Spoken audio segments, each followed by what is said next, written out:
Hi everyone, I'm Denver from Flying Pig Games. In this video, I'm going to be explaining to you guys how champions work, mostly in the Broken Logic system, but I'm also going to be referencing the Long Road, which is the base game for Broken Logic. This is going to be a rules-focused overview so that you guys can understand how to implement the champions into your game and also how they work, and hopefully this will help you get the game to your table even faster. So by the end of this video, I hope that you guys will understand how champions function, how they interact with the platoon commander system, which is what the Long Road and Broken Logic uses or is based on, and then also how you can apply their abilities during play. If you just got your copy of Broken Logic, this is a great way to help learn the system. For those of you who don't know what Broken Logic is, it is a World War III system by Mark H. Walker that has paranormal elements woven into it. It is an expansion for the Long Road, which is an award-winning game. Both of these games are available now on our web store. I will link them in the description below so you can get a copy so you can get them to your table. So if you're wondering what champions are unique named units within this system. They're going to be more powerful than just like your common infantry unit or something like that. They go beyond the standard units and even beyond heroes. They appear a lot in Broken Logic, specifically within Regiment X, which is a Soviet faction. And they represent supernatural or enhanced individuals that are operating alongside conventional forces. So mechanically, champions actually function the same as individual units on the map. They have their own stats, abilities, and rules, but they're going to have some special abilities, and they're also going to have a special card that you're going to use in front of you with a little bit more data. Thanks for watching this video. Please don't forget to like, comment, and subscribe.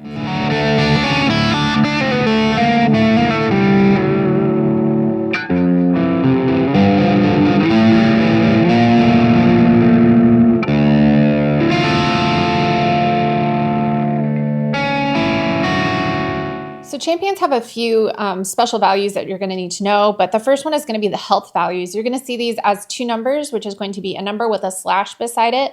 So like, for example, 6/3. The 6 is going to be their full health value, and then 3 is going to be what their health value is when they are reduced. So champions are going to function like other units. When they are hit, they're going to be flipped to their reduced side, and they continue operating unless they are eliminated. Every champion is going to have their own specific abilities. The abilities can modify combat results. They might be able to override standard rules, affect other units, or even trigger special effects.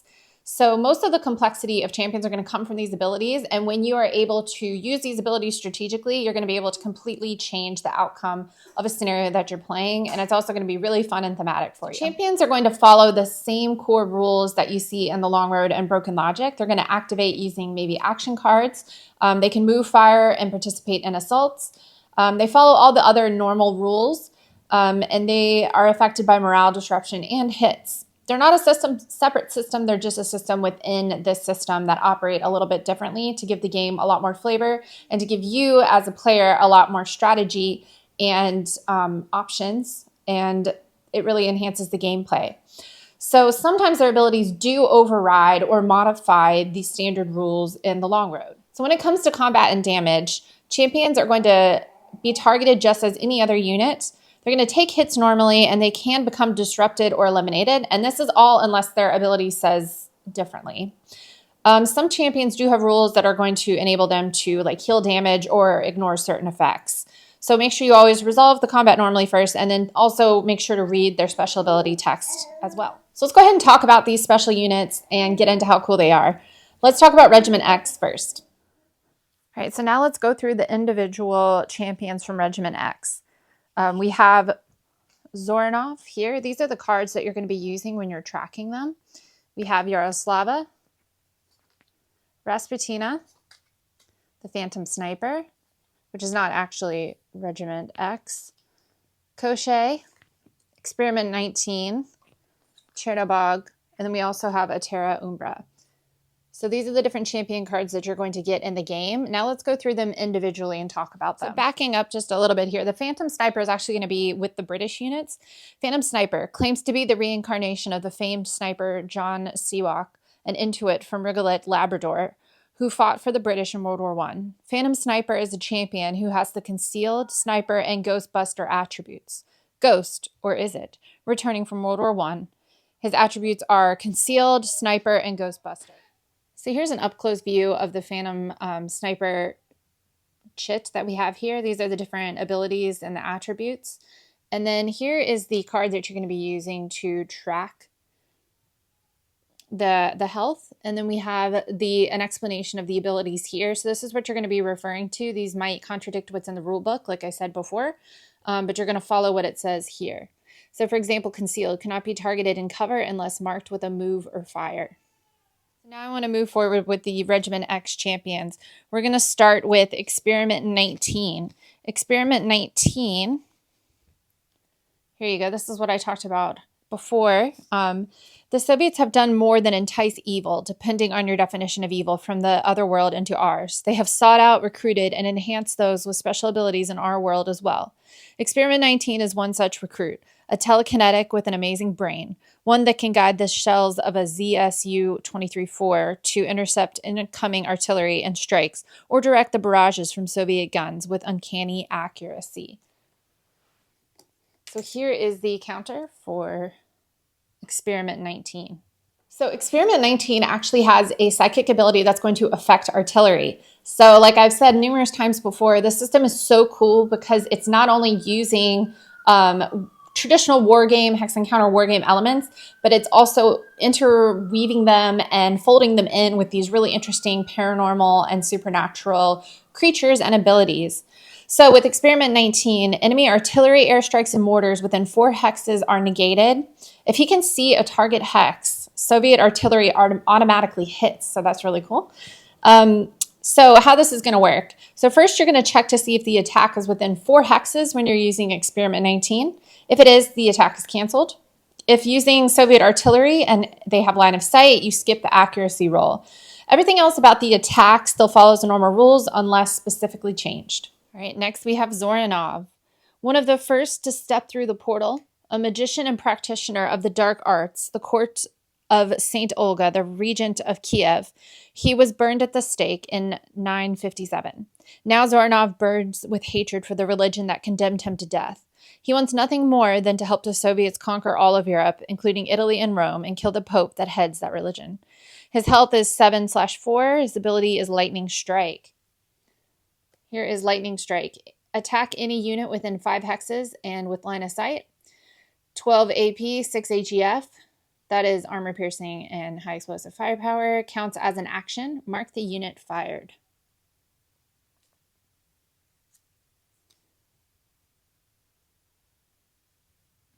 So Chernobog is the demon that you will see, really cool, crawled out of the portal.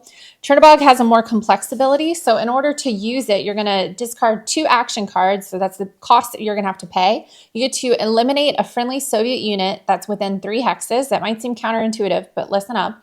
You get to choose an enemy hex within 3 hexes and that you have line of sight to, and eliminate all units in that hex. So it's pretty powerful when you can use that ability.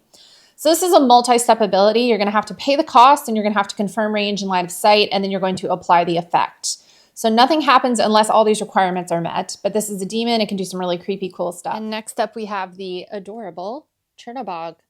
Chernobog, like I said before, a demon from the abyss, holds immense power over reality. For the cost of a blood sacrifice, he may send targets to the abyss. Chernobog may destroy or eliminate a Soviet unit to gain the dark energy to open a portal to the other world, swallowing all British units in a target hex. Both sacrificed Soviet unit and targeted British units must be within 3 hexes of the line of sight of Chernobog, and the Soviet player must discard 2 action cards. Counts as 2 action cards played for the turn. The ability Gateway to the Abyss, which I just described. Discard 2 action cards, eliminate a Soviet unit within 3 hexes, and then choose an enemy occupied hex within 3 hexes. Eliminate all units in the hex. Both hexes must be in Chernobog's line of sight. So a pretty powerful ability there. Give me your blood, and I will take theirs. All right, so let's talk about Yaroslava. So you can read some of the descriptions about these characters in the rules. They're really exciting and cool. So she is actually going to interact with raging spirits. So she can control raging spirits that are within 5 hexes, She can create new spirits when enemy leg units are eliminated nearby. This ability modifies how another system, raging spirits, actually functions. So you're going to want to refer to that. So you're going to resolve the elimination normally, then apply her ability to generate additional spirits. And then we have Yaroslava, a country girl, a friend of nature, a Russian peasant who lived during the German invasion in 1941. The death and destruction she witnessed gave her great empathy for the Soviet dead and a great vicious hatred for Westerners. This emotional fierceness led her to torture and maim the Germans. Her partisan band would capture, at times cutting off their body parts and choking them with them. Her soul is dark and she has killed uncounted numbers. So familiar with death is she that she can communicate with and even control the spirit of the dead. Her health is 5'3". Her ability is spirit control. She may control raging spirits that begin the movement phase with 5 hexes of her, within 5 hexes of her. She may also raise 1 raging spirit for each enemy leg unit eliminated within 5 hexes of her. She does not trigger the Twisted Woods. Koschei the Deathless. Koschei modifies how damage and elimination actually work. When he would flip or be eliminated, he makes a morale check. If he passes, he heals instead and stays in play. So you're going to resolve the hit, apply the normal result, then apply his ability to potentially ignore it. He also has a one-time special attack that hits multiple hexes with artillery level fire. Now we have Koschei the Deathless. His health is 6'3", and his ability is Fireball. Tornadic Impact. Deathless. By legend, it is very difficult to kill Koschei. He has hidden his soul on an island between one of many oak trees in a hidden duck within a rabbit. Honestly. He does, however, still feel pain. When Koschei accumulates enough hits to flip, he takes a morale check. If he passes, he heals 1 hit and doesn't flip. Same thing when he would be eliminated. Tornadic Impact. Once per scenario, Koschei may morph into a tornado and move 3 hexes, attacking every unit in the 3 hexes with high winds, flying objects, uprooted trees, etc. To represent this, attack each of the 3 hexes with a 12 firepower DPICM artillery barrage, no scatter. He is then removed from the board. Pretty cool. As you can see here, Tornadic Impact, Fireball, hard to kill, Deathless. It's great that all this information's on the card too. It makes it a lot easier. I'm hard to kill, but you, my blood sac, are not. And you might recognize her from the front of the game on the box. We have Atera Umbra. Atera stepped through the portal, clad in strange metallic armor that blurred weapon optics, and wields a gleaming sword that fires bolts of energy. She gave no explanation, no reason, no name, and no mercy. On her sword glowed the words Atera Umbra, Dark Shadow. Her health is 6'3", Well of Chaos, and Tough. So here is the Tough. Ignores the first hit. For the Eye of Chaos, during the fire phase, discard 2 action cards. Counts as cards played. To roll on the Chaos table. Mark Atera fired after resolving the Chaos table roll. So I want to go ahead and show you guys that. It's going to be here on the back of the rule book. You can do things like Oblivion Pulse, eliminate 1 enemy unit within line of sight. Jeez. 4, invert status. Enemy units within 3 hexes moved or fired to EU, EU to fired. 7, New York Minute, end current phase. A lot of really exciting, cool, chaotic stuff for sure. Tina, she is a support unit. She can remove hits and disruption from nearby units during the rally phase. This follows normal rally phase timing, so you're going to resolve rally, then apply her healing ability. And lastly, we have our healer, although she doesn't look like a kind of nurse I would want to work with, Rasputina. Both a nurse and a religious zealot, Rasputina possessed more knowledge and experience than any of the doctors she worked alongside at City Clinical Hospital, number 81 in North Moscow. Her faith alone, it was said, could cure an entire ward of patients. Health, 5'3", she's a healer, moves up to 2 hits on collocated leg units in rally phase. Or remove, sorry. Removing a disrupted marker counts as 1 hit removed. Life is for living. I leave the killing to others.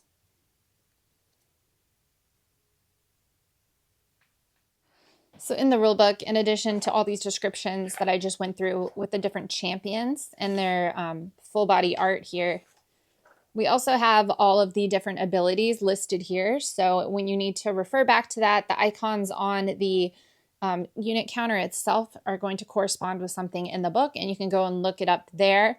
But like I said, like, the Gateway to the Abyss. Sure, it's in the rule book here for someone to read, but it's also on the champion's card, which is very convenient. So like I mentioned before, some champions are going to, their abilities are going to change some of the rules or maybe modify these rules. And make sure that you stick with the specific wording that is with the champion that's going to override what is ever in the rule book.